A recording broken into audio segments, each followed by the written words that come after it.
The church doors slammed open. Every head turned. The whispers started before the echo even died. She was already standing at the altar, flowers in her trembling hands, when the messenger stumbled through the aisle and leaned into the groom's ear. Whatever he heard, it drained the color from his face. He stepped back. Then again. His eyes would not meet hers. And then, without a single word, without even the dignity of an apology, Lord Fenwick Drayle turned and walked away from the altar. He left her there, in front of everyone. Miss Aurelia Summers, daughter of a modest but respected family, a woman who had planned every detail of this day for 8 months. The flowers, the vows, the future she believed was finally within reach, all of it. Gone, in less than 30 seconds. The gasps rippled through the pews like a wave. Old ladies covered their mouths. Gentlemen looked away. Her mother gripped the edge of the bench, so hard her knuckles turned white. Her younger sister froze mid-breath. Aurelia didn't cry. She stood completely still, the way a person stands when the ground has just disappeared beneath their feet, and they have not yet begun to fall. That was when the silence broke in a different way. A figure rose from the left side of the church. Tall, composed, dark eyes that missed nothing. He had been seated near the back, almost like a man who had never intended to be noticed. But now every eye in that church found him, because he was walking forward, slowly, deliberately, like a man who had already made a decision before the rest of the room had processed what was happening. He stopped just short of the altar and looked directly at her. His voice was low, but the church was so silent that everyone heard every word. "If you will have me," said the Duke of Carver, "I will not walk away." Nobody breathed. "Now, before we go any further, tell me this. If the man you loved left you at the altar, and a duke stepped forward in front of everyone, what would you do? Drop your answer in the comments. Tell us where you are watching from, because this community is growing, and we love seeing you here. And if this opening already has your heart racing, please hit the subscribe button. You do not want to miss what happens next. The church doors had not closed behind him yet when the whispers started. Lord Fenwick Drayle was gone, down the side corridor, through the servants' exit, out into the street without a single backward glance, and the woman he had left standing at the altar was still holding her flowers. Aurelia Summers did not move. She stood exactly where she had been standing when the messenger had leaned into Fenwick's ear and everything had collapsed. The petals were pressing into her palm. The ribbon around the stems was cutting gently into her fingers. She could feel none of it. The numbness that comes before real pain had wrapped itself around her completely, and she was grateful for it, because the alternative was falling apart in front of 200 people, and she was not going to do that. Not here. Not for them. The church was absolutely silent for about 4 seconds. Then it broke open all at once. Gasps layered on top of gasps. The woman 3 rows back made a sound like she might faint. Fans started snapping open, or gentlemen shifted uncomfortably in their seats. Children were shushed by mothers who were themselves too distracted to be effective. Aurelia's younger sister Constance, seated in the front row beside their mother Margaret, had gone the colour of chalk. Her father, Edmund, had risen halfway from his seat and seemed unsure whether to walk forward or stay still. Aurelia looked straight ahead. She was aware, in a detached and almost clinical way, that her life had just changed completely. Not only today, not only this ceremony and this dress and these flowers, but everything she had built in her mind over 3 years with Fenwick. The house she had pictured, the quieter mornings she had imagined, the sense of stability she had believed was finally coming. What all of it was gone in the time it took a man to listen to a whispered message and decide that leaving was easier than staying. She exhaled through her nose, and then a figure stood up on the left side of the church. She noticed him because nobody else was standing. Everyone else was frozen or craning forward or covering their mouths. But this man rose slowly and deliberately, the way a person moves when they have already decided something and are simply carrying out the decision. He was tall, dark eyes, a stillness about him that was different from the stillness of shock. This was the stillness of intention. He walked forward down the side aisle. Slowly, every eye in the building found him. He stopped just before the altar steps and looked directly at her. His voice was low and even, and the church was quiet enough that every person present heard every syllable. "If you will have me," said the Duke of Carver, "I will not walk away." The silence that followed was enormous. Aurelia looked at him.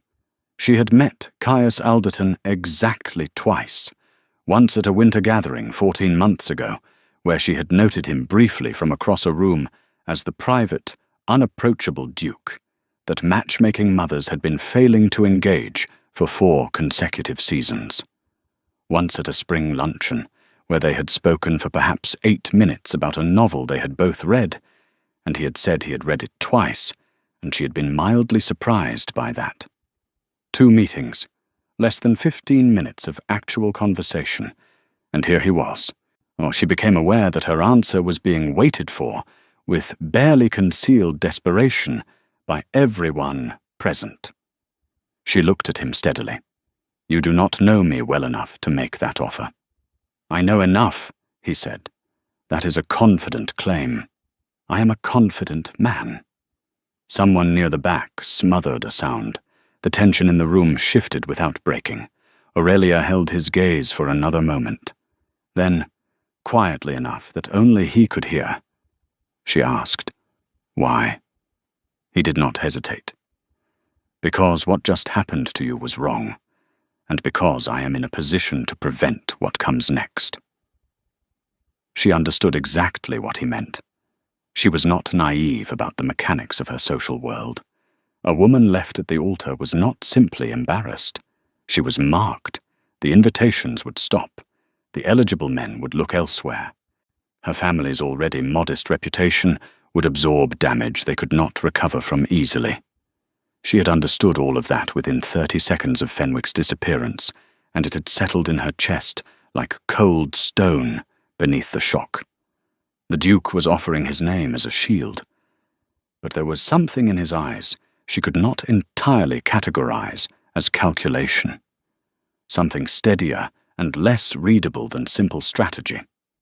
She thought about Fenwick's back as he walked through that door. She thought about her mother's face this morning at breakfast, bright and full of a happiness that now felt unbearable to remember. She thought about 3 years and what they had turned out to be worth. She lifted her chin. "Very well," she said. The church exploded.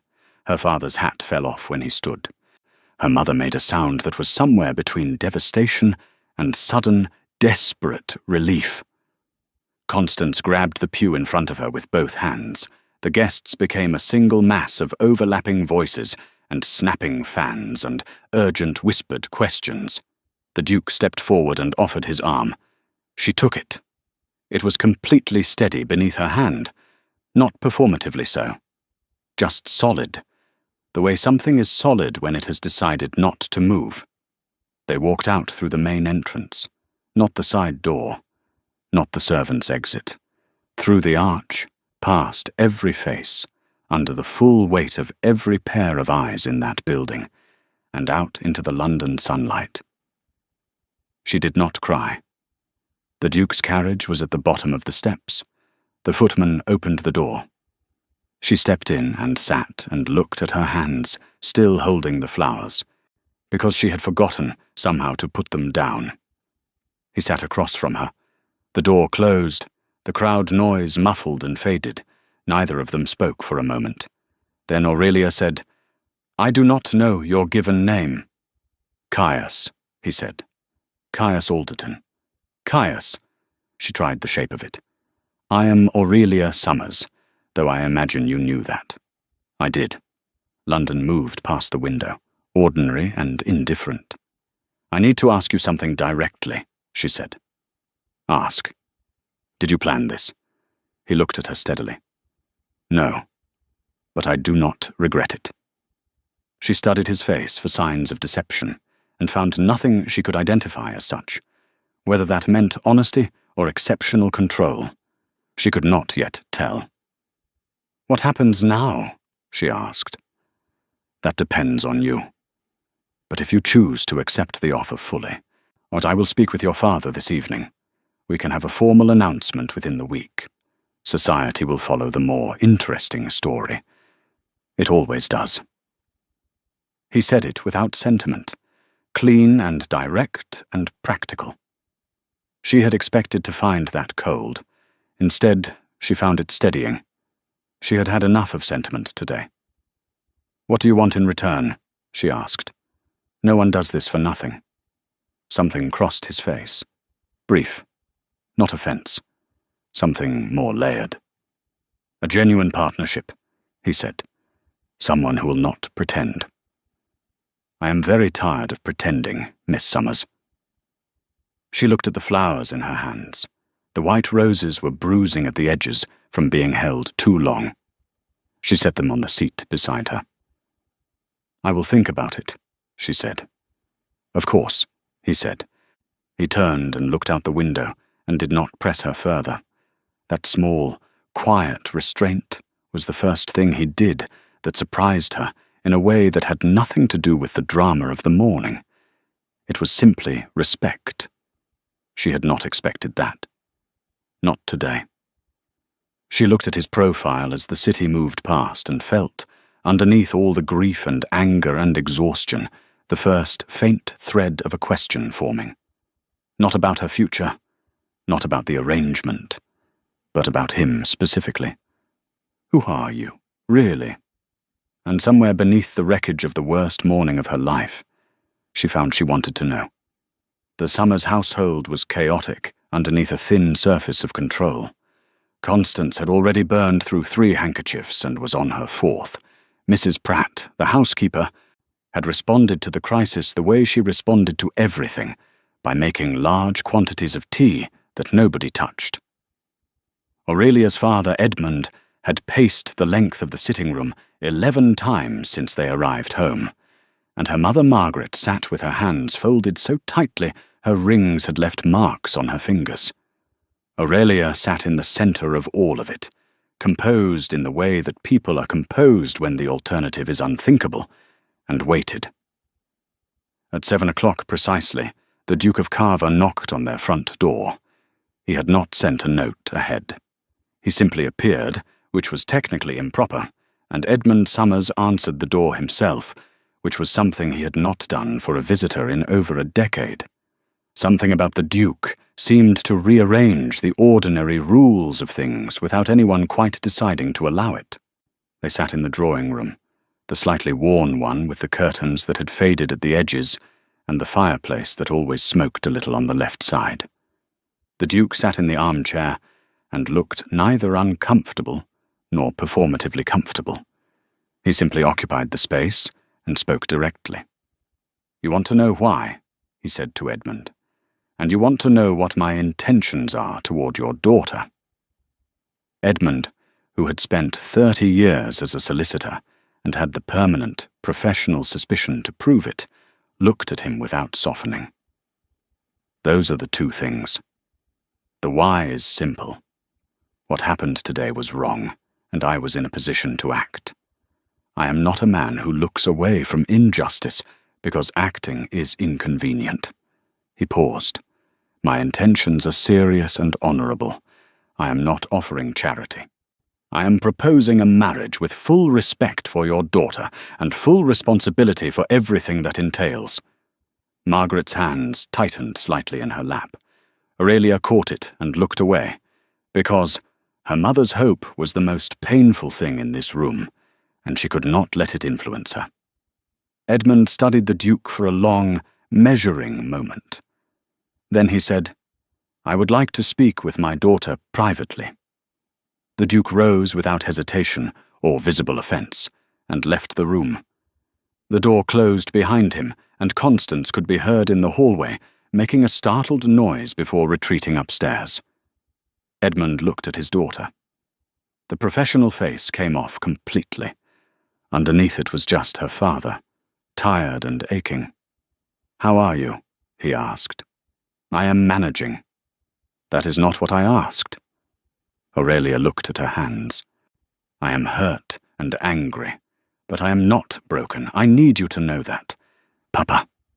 He was quiet. Then, "What do you think of him?"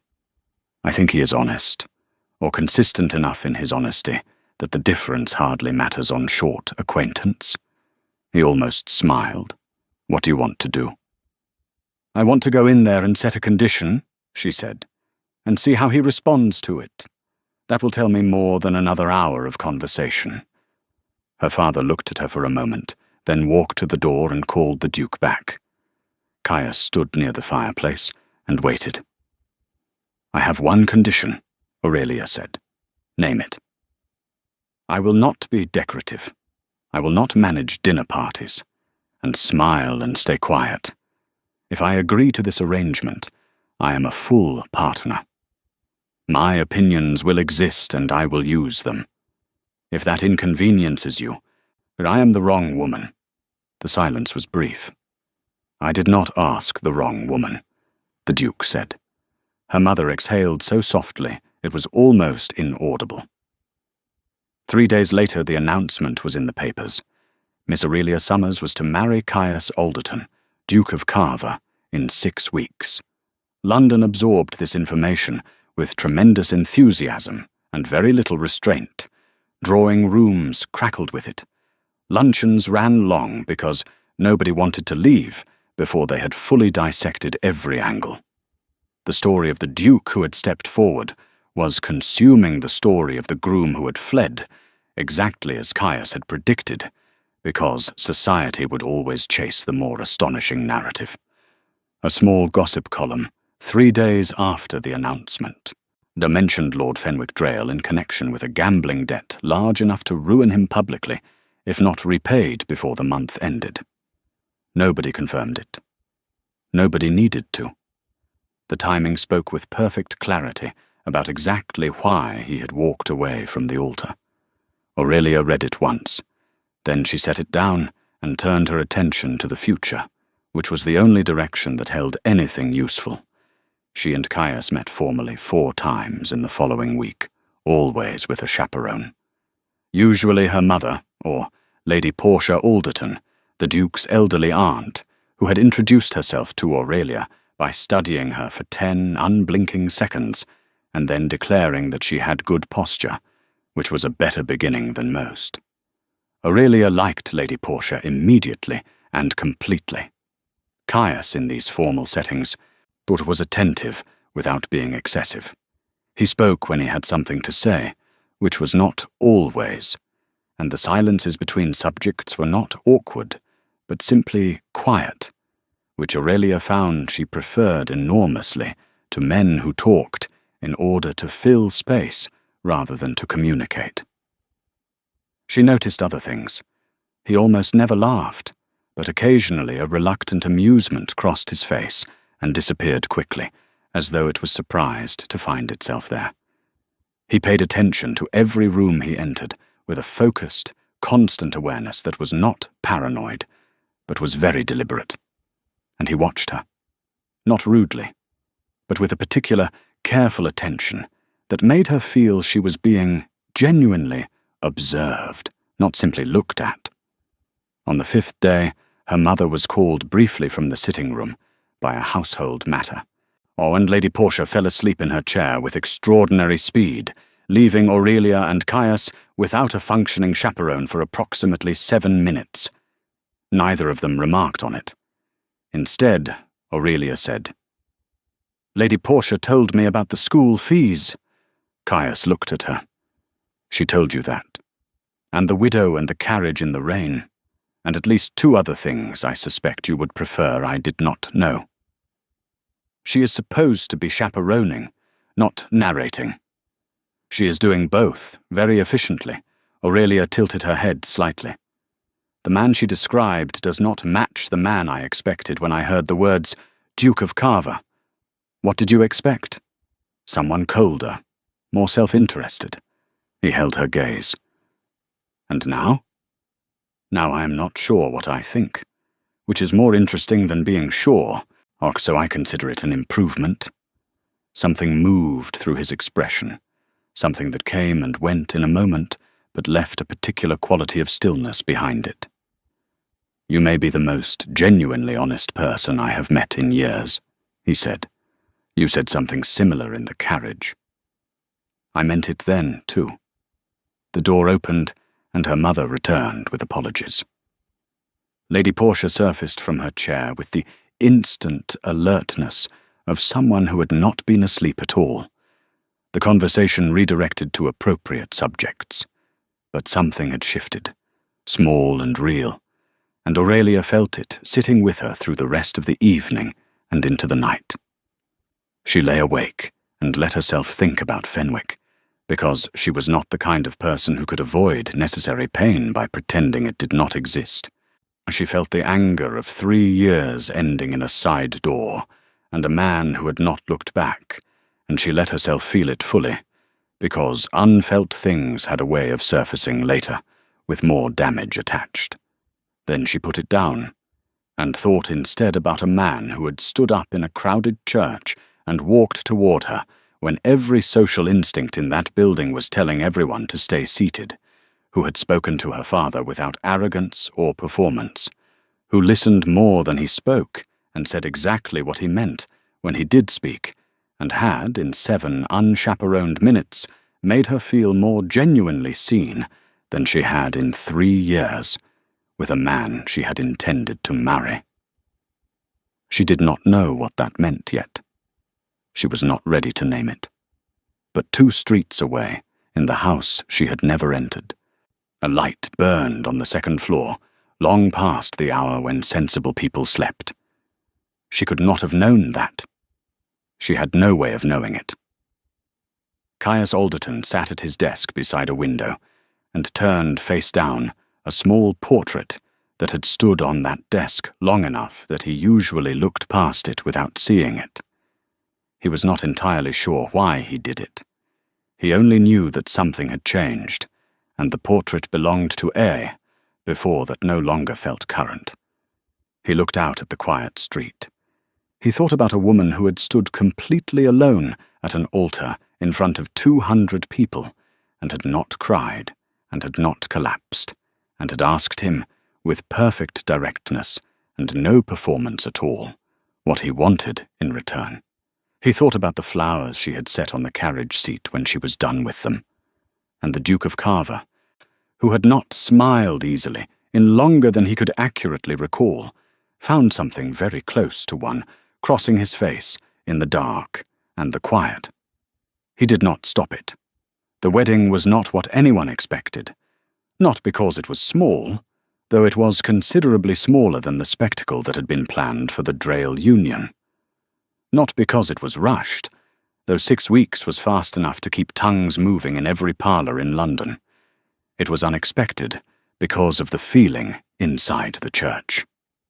The last time Aurelia had stood at an altar, the air had been thick with the particular tension of a performance, everyone dressed and positioned, and waiting for a ceremony that was really more about appearances than anything else. This time the church was quieter. The guest list was a fraction of the previous one. Edmund Somers stood beside his daughter with a steadiness that came from genuine feeling rather than obligation. Margaret sat in the front pew beside Constance, who was gripping her mother's hand hard enough to be uncomfortable, and did not seem to care. Lady Portia sat directly behind them, upright and alert, wearing an expression that on another woman's face might have been called moved, though she would have denied it categorically. And then there were the Duke's people. His solicitor, Mr. Graves, a thin, precise man who had served the Alderton family for 20 years, and looked at everything with the careful eyes of someone who had seen fortunes built and dismantled. His closest friend, Lord Bellamy Hurst, who was broad-shouldered and openly warm in a way that contrasted dramatically with the Duke and seemed completely comfortable with that contrast.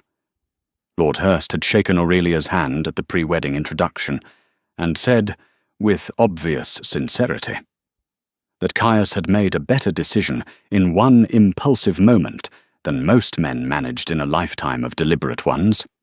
She liked him immediately. There was also Lady Hurst, Bellamy's wife Theodora, who had the bright, precise manner of a woman who noticed everything and catalogued it efficiently. She had taken one long look at Aurelia during the introduction, and then leaned slightly toward her husband and said, quietly but not quietly enough, "She will be absolutely fine." It had been meant as reassurance. It had also been clearly a verdict. Caius had arrived before her.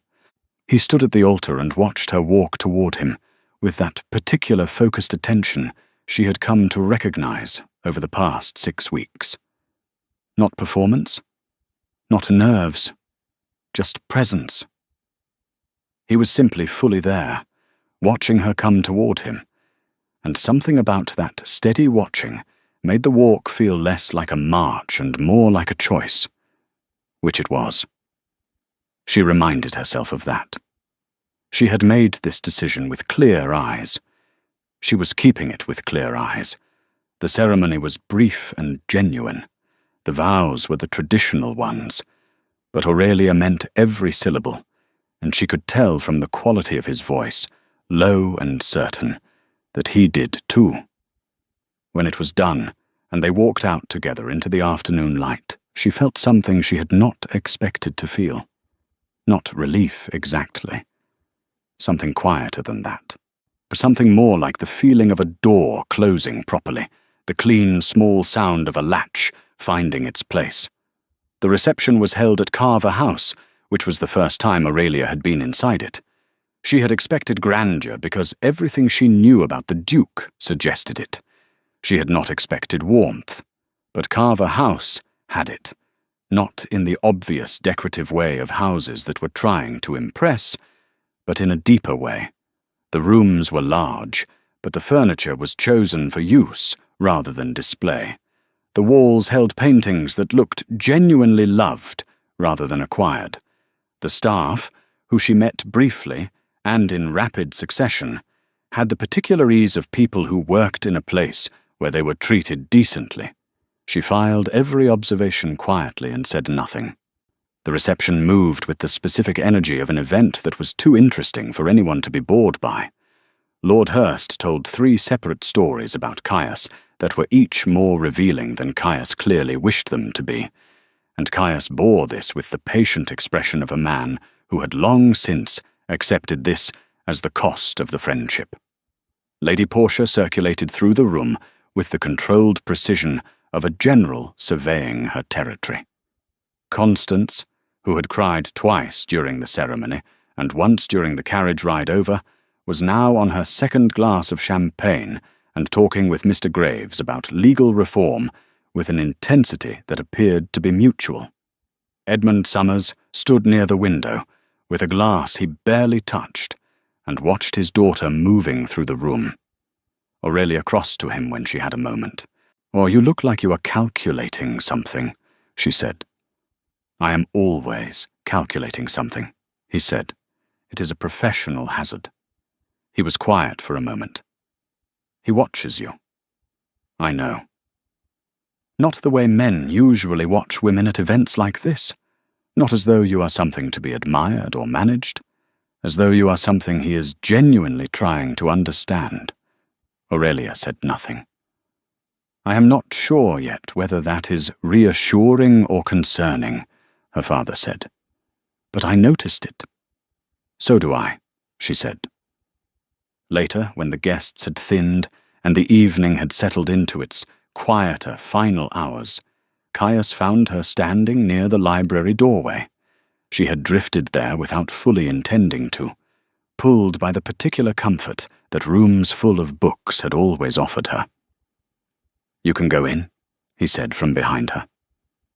She turned. He was closer than she had expected, close enough that she was aware of it specifically. "It feels presumptuous," she said. "It is your library." "It is your house now," he said, simply, without ceremony. She turned back to the shelves. They were extraordinary. Floor to ceiling, every wall, organized with a logic she could not immediately decode, but that clearly had one. "Did you read all of these?" she asked. "Not all. Perhaps 2/3. Which is your favorite?" He moved to stand beside her and looked at the shelves for a moment. Then he crossed to the far wall and came back with a book and handed it to her. It was old, the spine worn, soft. She looked at the title. It was a collection of letters, correspondence between two people over 20 years. "Letters," she said. "People are most honest in letters," he said. "Or they think they have time to construct something, but what they actually produce is themselves." She looked at him. "Is that why you are so careful with what you say in person?" Something moved through his expression. He was quiet for a moment. "Perhaps," he said. She held the book and thought about that, and about the particular quality of the evening, and about the fact that this was her wedding night in a house she had entered for the first time 3 hours ago. And the man she had married was standing close enough that she could see the fine detail of that scar above his left brow. "I want to ask you something," she said. "You generally do," he said. And there it was, that reluctant, almost smile, gone in a second, but genuinely present while it lasted.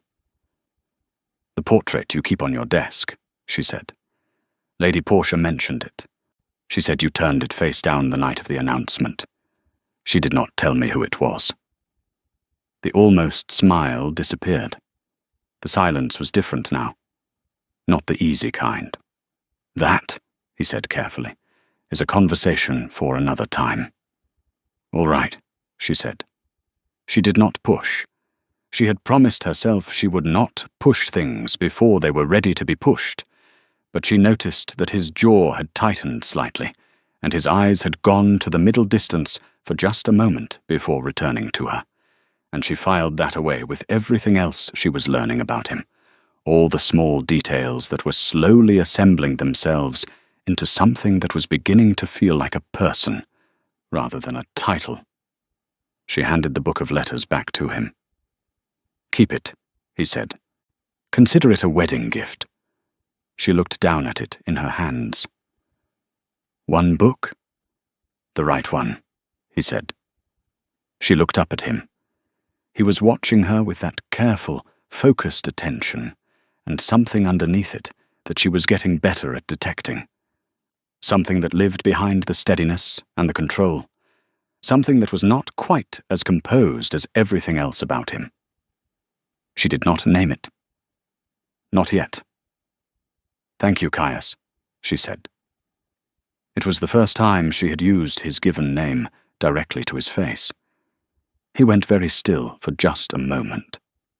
Then he said, "You are welcome, Aurelia."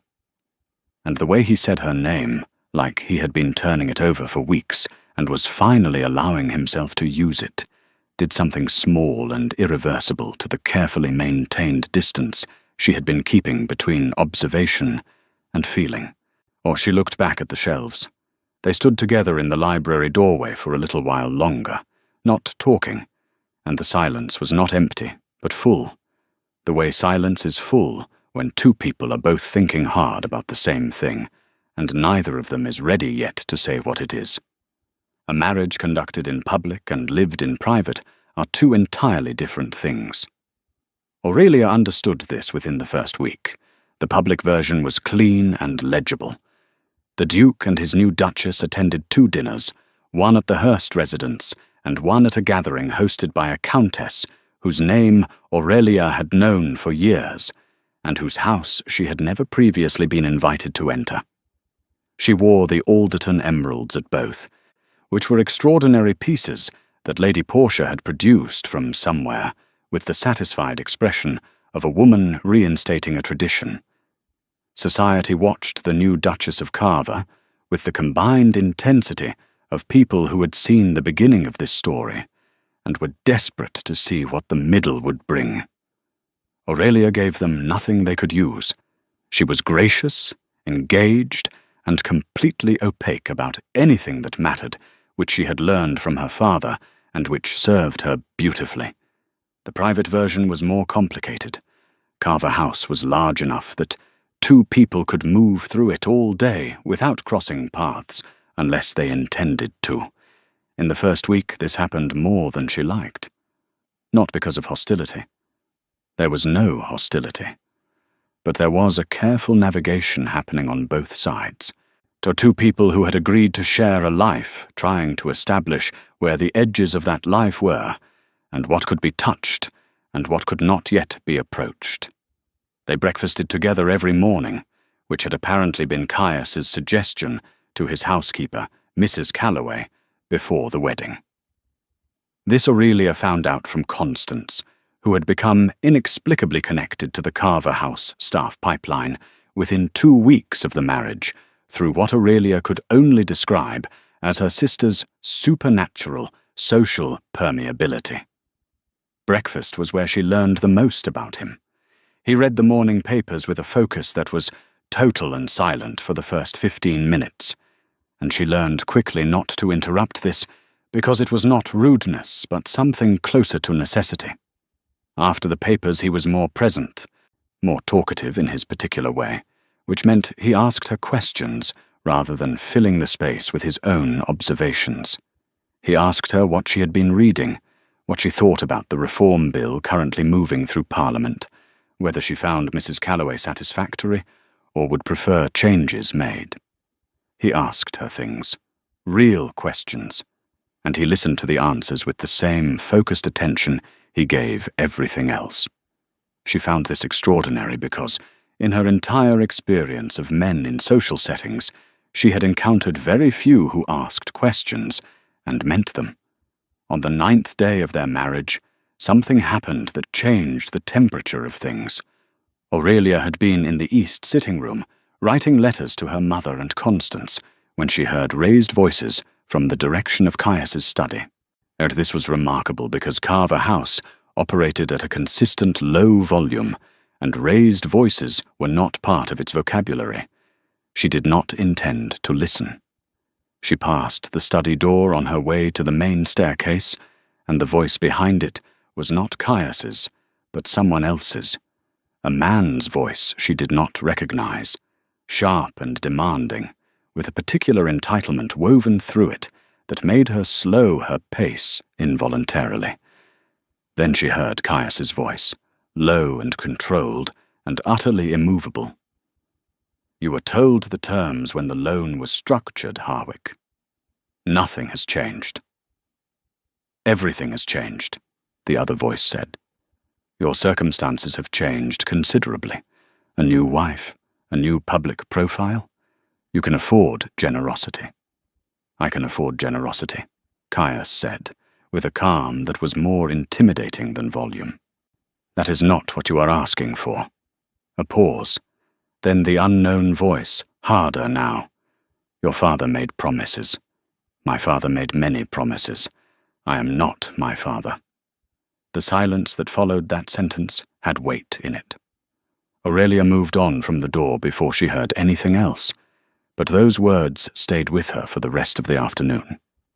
I am not my father. The way he had said it. Not angry, exactly, but with the particular flatness of a sentence that had been said so many times internally that saying it aloud had become reflexive and necessary. She thought about the portrait on his desk, the one turned face down. She thought about the careful way he inhabited his own house, not as someone completely at home in it, but as someone who had made a deliberate decision about how to occupy a space that had not always felt like his.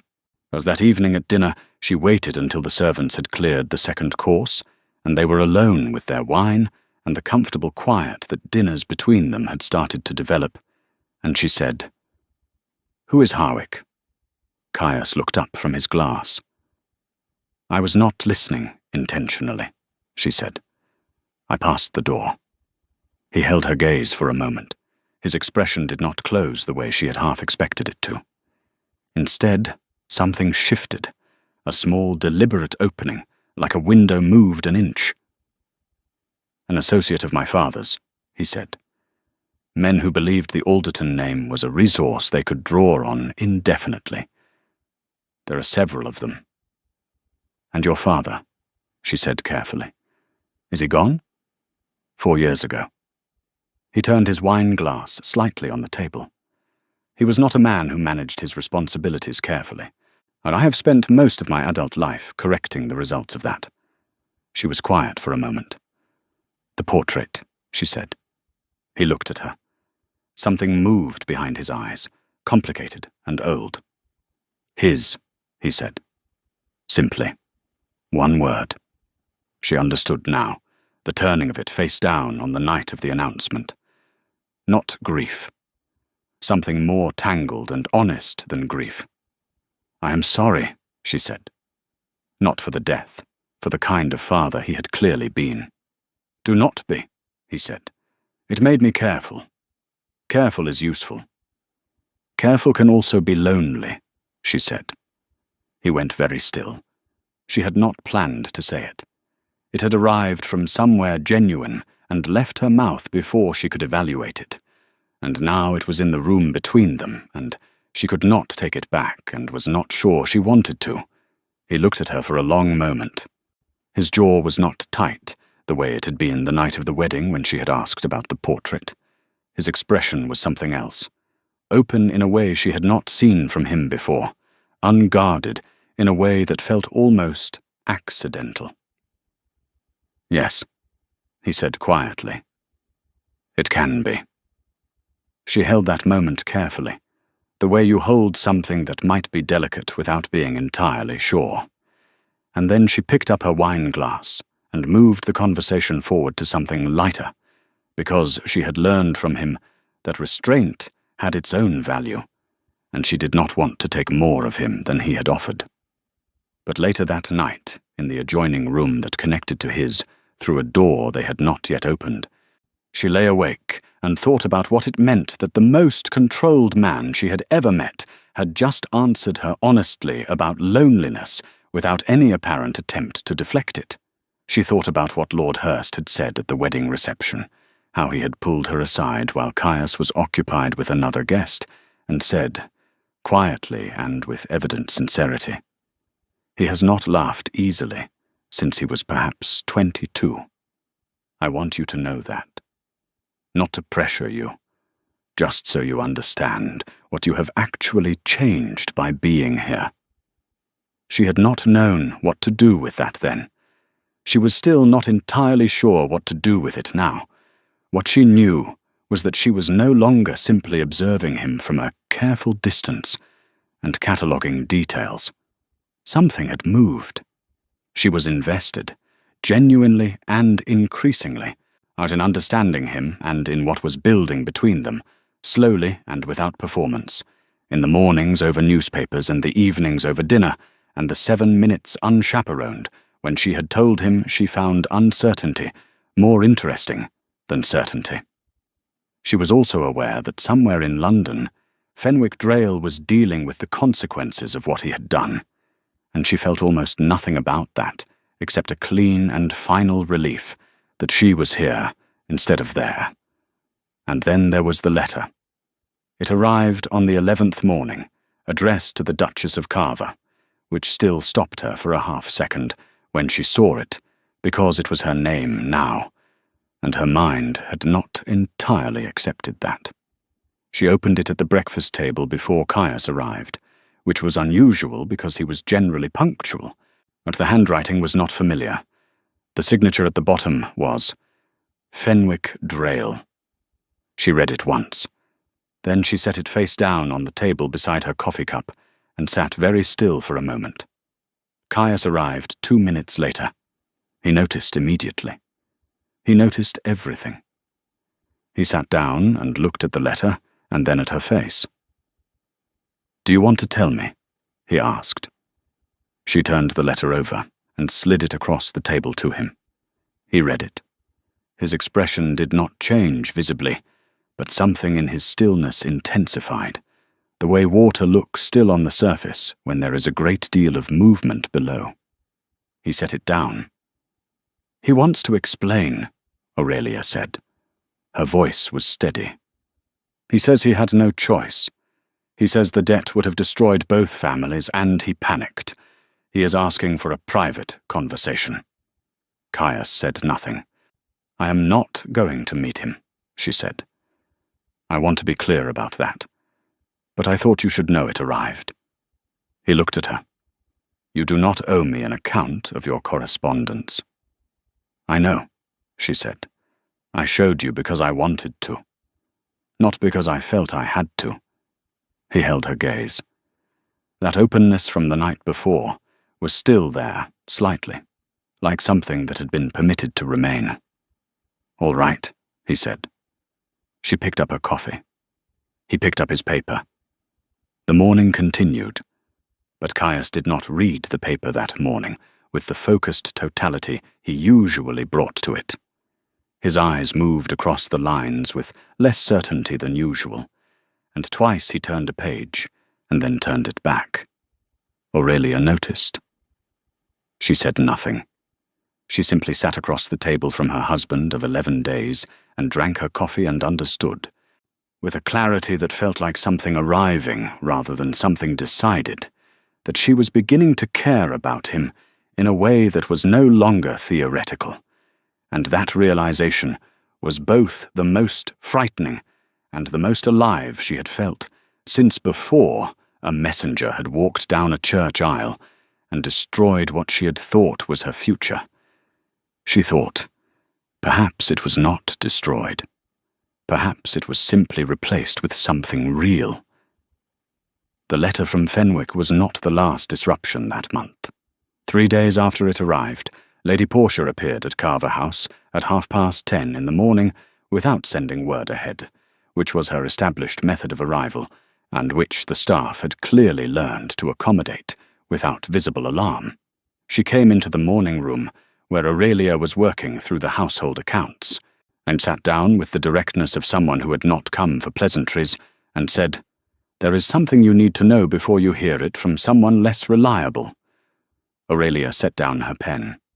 "Tell me." "Fenwick Drayle has been speaking.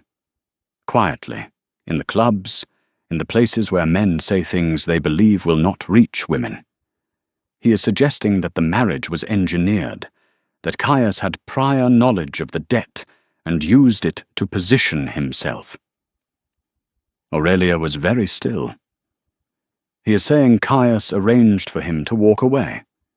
He is implying it with enough care that he cannot be directly accused of saying it, which is the most cowardly form of slander available." Lady Portia's expression was magnificently contemptuous. "The story is reaching drawing rooms, slowly, but it is moving." "Does Caius know?" "He knows. What he has known for 2 days. He chose not to tell you, which I consider a mistake, which is why I am here." Aurelia absorbed this. The first feeling was not anger at Caius for not telling her. The first feeling was something colder and more focused, directed entirely at Fenwick, who had not only walked away from her publicly, but was now using his cowardice as material to damage the man who had stepped forward. The second feeling, arriving close behind the first, was something that surprised her with its intensity. It was protectiveness. Of Caius. Of his name and his reputation, and the carefully built life he had spent years constructing from the wreckage his father had left him. She stood up. "Where is he?" she asked Lady Portia. "In his study. He has been there since early morning." "Mr. de Graves arrived an hour ago." Aurelia walked to the study and knocked once and opened the door without waiting for an answer. Caius looked up from the desk. Mr. Graves, seated opposite him, turned with the carefully neutral expression of a man trained to react to nothing. "Give us a moment, please," Aurelia said to Mr. Graves. He looked at Caius. Caius gave a slight nod. Mr. Graves gathered his papers and left, closing the door behind him with the quiet precision of someone who understood he had just been moved out of a room by a duchess and found no fault with it. Aurelia looked at her husband. "You should have told me," she said. "I was managing it," he said. "I am sure you were." "That is not what I said." She came further into the room and sat in the chair Mr. Graves had vacated and looked at him directly. "We are partners. You said so before we were married. I said so before I agreed. A partner does not manage things away from me to protect me. A partner tells me what is happening, and we manage it together." He held her gaze. Something in his expression shifted, not defensively, but genuinely, the look of a man encountering a fair argument. "You are right," he said, simply and without qualification. She had expected more resistance. The lack of it disarmed her slightly. "Tell me everything," she said. He did. Fenwick's debt was older than Aurelia had known, accumulated over 4 years through a combination of poor investments and a gambling habit that had been carefully concealed from everyone, including her. The creditor had set a final date 3 weeks before the wedding. Fenwick had attempted to find alternate solutions, and found none. Walking away had been, in his own calculating assessment, the least damaging option available to him personally, with no consideration given to what it would cost Aurelia. The slander now circulating was, in Caius's precise assessment, the action of a man who needed someone else to carry the weight of his own disgrace. "He cannot prove anything," Caius said, "because there is nothing to prove. I had no prior knowledge of his debt. I acted in the moment because it was the right thing to do." "I know that," Aurelia said. "Society may not. Then we give society something clearer to look at." She thought for a moment. "The Whitmore Spring gathering is in 10 days. Everyone will be there. We attend together, visibly and without any suggestion of strain. And we are so clearly and genuinely what we are that the story Fenwick is circulating has no surface to attach itself to." Caius looked at her. "You make it sound simple." "It is not simple. It is deliberate. There is a difference." She met his eyes. "Unless you have a reason to believe we cannot appear genuinely united." The question was underneath those words, and they both heard it. He looked at her for a long moment, with those dark, careful eyes, and then he said, "I have no such reason." Something in the room changed, not dramatically, quietly, the way rooms change when something that has been approaching for some time finally arrives. "Good," she said. "Then we go." The 10 days between that conversation and the Whitmore gathering were the most honest days of their marriage so far. Something had shifted after the study. The careful navigation that had defined the early weeks was still present, but its quality had changed. There was less distance in it now, and more of what she could only describe as genuine proximity, 2 people moving in the same direction, rather than parallel ones. They walked in the garden in the evenings, which had apparently been nobody's habit before, and became theirs without either of them deciding it. He told her things during those walks. Not everything, not all at once, but consistently more than before. He told her about the years after his father's death, the scale of what he had inherited, and what that word actually meant when most of what you inherit is damage. He told her about Lord Hurst, who had been his closest friend since they were 17, and who had once, but in a moment of financial crisis Caius had been too proud to discuss, deposited a sum of money into his account with no note attached, and never mentioned it. He told her that the only time he had come close to marrying before was 8 years ago, a woman he had genuinely admired who had chosen someone with a cleaner legacy and a simpler life, and that he had understood her reasoning and not blamed her for it, which was perhaps the saddest kind of acceptance. Aurelia listened to all of it and gave him things in return. Things she had not spoken about often. the specific texture of growing up in a household that was always just slightly stretched between what it was and what it needed to appear to be, of the way she had learned to read rooms and people from a very young age, because knowing what a room needed from you was the safest way to move through it. The 3 years with Fenwick, and what they had actually been. Not a passionate love, but a careful, hopeful investment in a stable future, which made his leaving both a heartbreak and a particular kind of insult, because he had known what she was investing, and he had taken it anyway. "You are not what I expected," Caius said on one of those evenings. "You have said something like that before," she said. "I mean it differently now," he said. "Before I meant your honesty. Now I mean all of it." He paused. "I mean you specifically."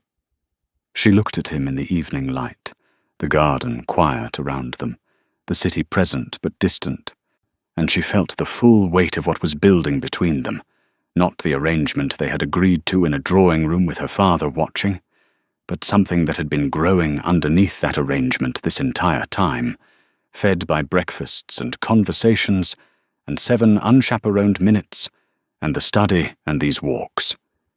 She was in love with him. She did not say it. The timing was not right, and she was not yet certain enough of his equivalent feeling to say it without knowing what she would find on the other side of it. But she knew it, with the same clean, clear certainty with which she had known, standing at that first altar, that the ground had disappeared beneath her feet. This was different. This was solid ground. She was sure of that.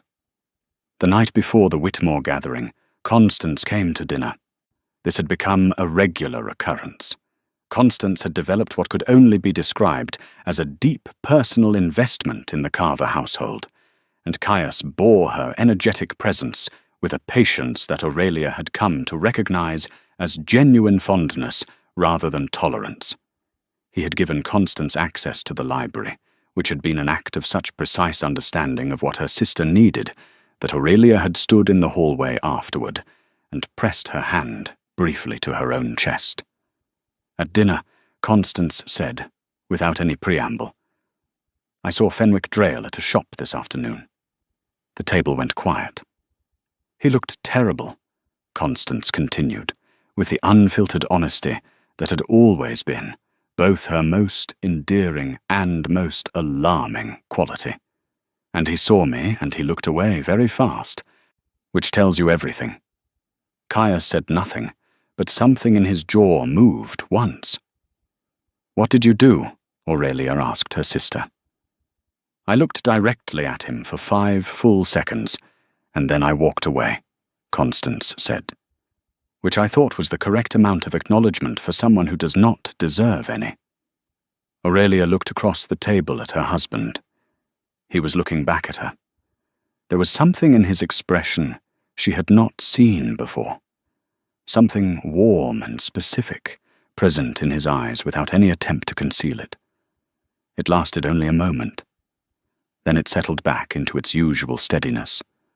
But she had seen it. She carried it with her into the next day.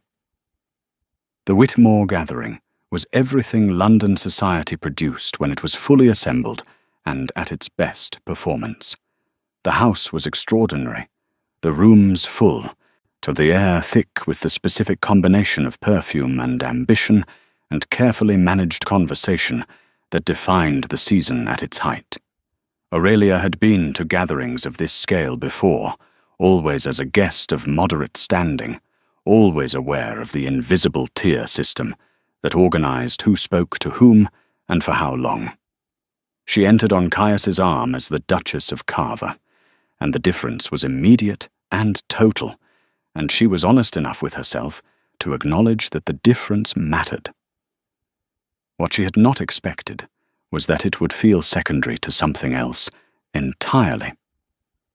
She had expected to feel the weight of the evening's purpose, the calculated visibility, the need to appear exactly right. Instead, she was aware, predominantly and almost exclusively, of the man beside her. the steadiness of his arm, or the way he positioned himself slightly between her and the densest concentrations of people without making it obvious.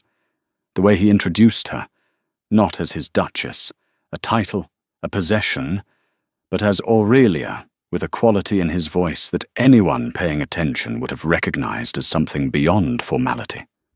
Lord Hurst found them within the first 20 minutes, and shook Caius's hand, and kissed Aurelia's, and said, loudly enough for the surrounding cluster of guests to hear, "You two are the best thing to happen to this season, and I will fight anyone who disagrees." Lady Theodora Hurst, arriving at her husband's elbow, said more quietly to Aurelia, "He has been saying that to everyone for a week. It is working." Aurelia laughed. "A real one. Unplanned." Caius turned to look at her when she laughed, or the way people turn toward something they find unexpected and want to see more clearly, and she caught him looking and did not look away. Neither did he. It was perhaps 4 seconds. In a room full of people it was nothing. It was also, she thought, everything. Fenwick Drayle was present at the gathering. She saw him across the room in the second hour, standing in a group that seemed slightly too loud and slightly too deliberate, the way groups look when the person at the center of them needs them to appear normal. He looked across the room at some point and found her, and she was standing with Caius and the Hursts and Lady Portia and her father, who had been invited and had come with the quiet, upright dignity of a man who intended to be visibly present tonight, and Fenwick Drayle looked at that group and looked away. He left the gathering an hour later. Aurelia knew because Lady Portia informed her with the brisk satisfaction of a general reporting a retreat. She felt a nothing, less than nothing. A clean, empty space where pain had briefly been. They left the Whitmore gathering late, when the rooms had thinned and the candles had burned lower, and the remaining guests were the ones who had nowhere urgent to be or nothing pressing to return to. The carriage ride home was quiet, a good quiet, the kind that follows an evening that has gone exactly as it needed to, and left everyone in it slightly lighter than before. Aurelia watched the city passing outside the window and felt the warmth of the evening sitting in her chest, and the laughter and the Hursts and her father's steady presence, and Caius's arm and those 4 seconds when they had looked at each other, and neither of them had looked away. "It worked," she said. "It worked," he agreed, though I think Lord Hurst's contribution was not insignificant. Lord Hurst's contribution to most things is not insignificant. He has a gift for being loud at exactly the right moment. She smiled at the window. "You are lucky to have him." "I know," Caius said, and the simplicity of it, the absence of any deflection or minimizing, was so characteristic of him, at his most genuine, that she felt it land warmly. She turned from the window. He was watching her. He did not look away when she caught him, which was different from before. Before he had always given her a moment of that careful looking, and then redirected. Tonight he held her gaze. "What are you thinking?" she asked. He was quiet for a moment. Then he said, "I am thinking that I owe you an honest conversation that I have been postponing." She waited. "When I stood up in that church," he said slowly, "I told you afterward that I hadn't planned it. That was true, but there was something I didn't tell you, something that I was not prepared to examine honestly at the time." She was very still. "I had been watching you for longer than 2 meetings," he said, not in a manner I had named to myself, but I was aware of you in a way I had not permitted myself to examine because your situation was what it was, and I had no right to anything. She absorbed this. "How long?" "Since the winter gathering 14 months ago, when your friend pointed me out to you across the room, and you glanced at me once, and then looked away, without any of the performance most people produce when they realize they are being observed." She remembered that moment. She had not known anyone was watching her look at him. "You looked away," he said, "because you were not interested in impressing me." And I thought, from across a crowded room, that was the most interesting person I had seen in years. Aurelia felt something moving in her chest, large and warm and no longer deniable. "And then the spring luncheon," he said. "When you said you had been surprised that I read the book twice, I caught your surprise and you did not try to conceal it. You simply let me see that you had assumed something about me and been wrong. No recovery, no social smoothing. Just honesty." He paused. I thought about that for weeks. "Caius," she said. "I am not telling you this to pressure you into something," he said, and his voice had the particular careful quality of a man being extremely precise, because precision was the only way he knew to handle things that mattered enormously. "I am telling you because you have given me honesty from the first moment, and you deserve the same in return. What I felt in that church when I stood up was not only chivalry, it was not only a strategy, it was the one opportunity I could see to change something I had decided I had no right to want." The carriage moved through the quiet streets.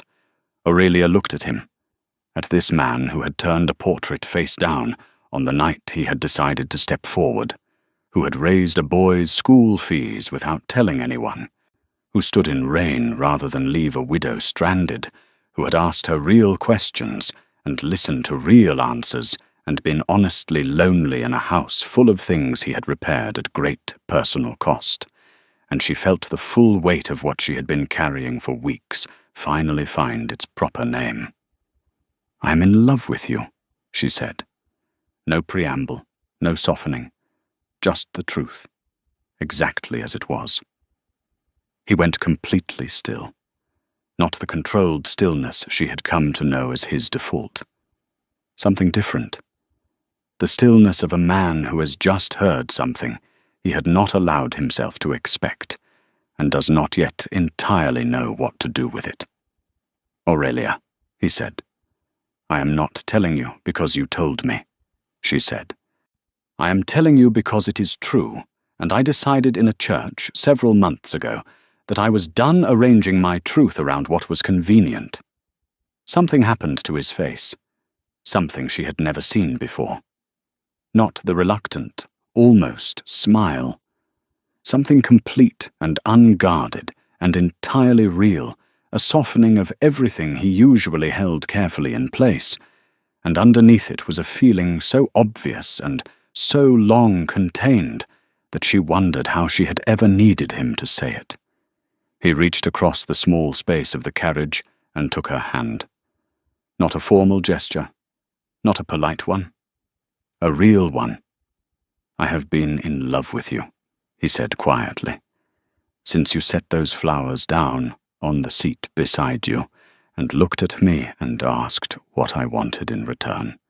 Because that was the moment I understood that you were not going to be grateful or overwhelmed or perform any of the things the situation seemed to call for. You were simply going to be exactly yourself, regardless of what that cost you." She looked at their joined hands. His was warm, completely steady. She looked up at him. "We have been rather slow about this. We have been rather careful about this," he said. "There is a difference. You sound like me. You have been an influence." She laughed again, that real unplanned one from the gathering, and he watched it the same way he had watched it then, like something that needed to be seen clearly. The carriage stopped. They were home. He helped her out, and they went inside together, past the staff offering quiet good evenings, or through the house that was hers now, in a way that felt completely true, to the library doorway where they had stood on their wedding night with a book of letters and a silence full of things not yet ready to be said. She stopped there. So did he. "The door," she said, looking not at the library but at the one beside it, the connecting door between their rooms that had been closed for the 6 weeks of their marriage. He looked at her. "I think," she said carefully, "that it has been closed long enough." He held her gaze for a moment. Something in his eyes was entirely open. No calculation, no management, no careful assembly of the right expression. Just him. "I think so too," he said. She reached up and touched the scar above his left brow, lightly, of the way you touch something you have wondered about for a long time and finally have permission to understand. He went still under her hand, but not in the tense way, in the way of someone allowing something. "How did you get it?" she asked. "Fell from a horse at 16, he said, trying to impress someone who was not watching." "Were they watching?" "No." "Their loss," she said. He caught her hand as she lowered it from his face, held it the way he had in the carriage, real and warm and entirely without performance. "I want to tell you something," he said, "that I should have said sooner but did not know how to say, without it sounding like something I had constructed." "Tell me now." "You changed this house," he said. "Not the furniture or the rooms, the quality of being inside it. I did not know it was possible for a place to feel different because a specific person was in it. I know that now." She felt those words move through her, quiet and deep, the way water moves through stone. Not dramatic, permanent. "Caius," she said. "Yes." "Stop talking." He looked at her for one more moment, that open, unguarded look, and then he did what she had asked, and the library doorway held them, and the house was quiet around them, and the city moved through its indifferent nighttime business outside, and none of it mattered at all.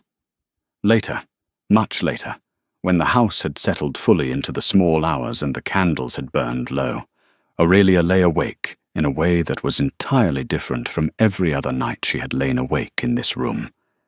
Not with questions, not with careful observations to file and examine, not with the particular exhausting alertness of a person still trying to understand where she had landed, with something simple and warm and entirely at rest. Beside her, Caius slept with the specific quality of a man who had put something down that he had been carrying for a very long time. She looked at the ceiling. She thought about the morning a messenger had walked down a church aisle, and a man had walked away from her.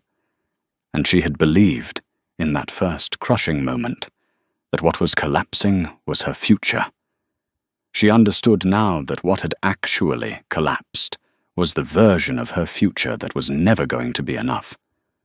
What had replaced it was here, real and warm and honest and chosen, not fallen into, not performed, not arranged for the sake of anyone's comfort, including her own. Chosen, clearly and deliberately, at one real conversation at a time. Fenwick Drayle was somewhere in the city, living with the consequences of the worst decision of his life. She felt, examining that fact one final time, almost nothing. Certainly no grief. Perhaps something very faint and distant that was adjacent to pity, because he had possessed something real and mistaken it for a liability, and walked away from it through a side door. That was not her problem. It would never be her problem again. Downstairs in the study, the portrait stayed face down on the desk. It would remain that way. 3 weeks later, Aurelia wrote a letter to her mother.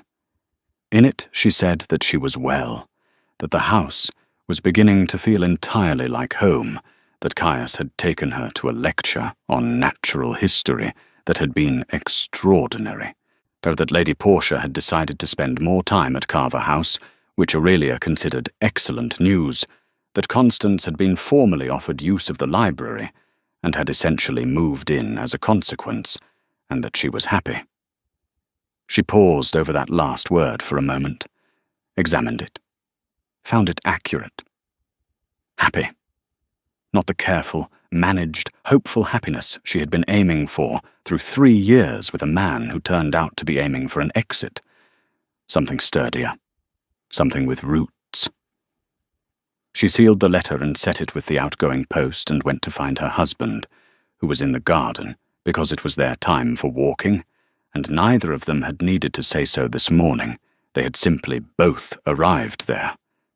He was standing near the far hedge, looking at something, and she crossed the garden toward him. And when he heard her step on the path, he turned and looked at her, and the look on his face was the one she was still getting used to, the open one, the unguarded one, the one that had been underneath everything all along, waiting for someone to make it safe to exist. She reached him. He offered his arm. She took it. They walked. The city moved around the walls of the garden, noisy and indifferent and full of its ordinary business, and inside those walls everything was quiet and warm and entirely, completely theirs. In the church where it had all begun, the flowers from a different wedding had long since been cleared away. The candles along the altar had been replaced and lit for other ceremonies, other promises, other people standing at the edge of the rest of their lives. But in the register of marriages, kept behind the vestry door, 2 names were recorded in the neat, permanent hand of the officiating clergyman, with a date and a witness signature below. Caius Alderton, Duke of Carver. Aurelia Summers, now Alderton. And beneath the formal language and the careful record-keeping, beneath all the propriety and procedure that society wrapped around even its most extraordinary moments, was the simple, true shape of what had actually happened. A man had stood up when it would have been easier to stay seated. A woman had said yes when she could have said nothing. And 2 people who had each spent years surrounded by things that looked like the real thing but had not, somehow, improbably and entirely without planning, found the real thing instead. That was enough. That was everything. If this story moved you the way it moved us in the making of it, if you found yourself rooting for Aurelia from the moment she lifted her chin at that altar, or holding your breath every time Caius finally let his guard down, then this community is exactly where you belong. Drop a comment and tell us, was there a moment in this story where you knew these 2 were meant for each other? We want to know your exact moment. And if you are not subscribed yet, please do it now, because the next story is already coming, and you do not want to be the last one to find it.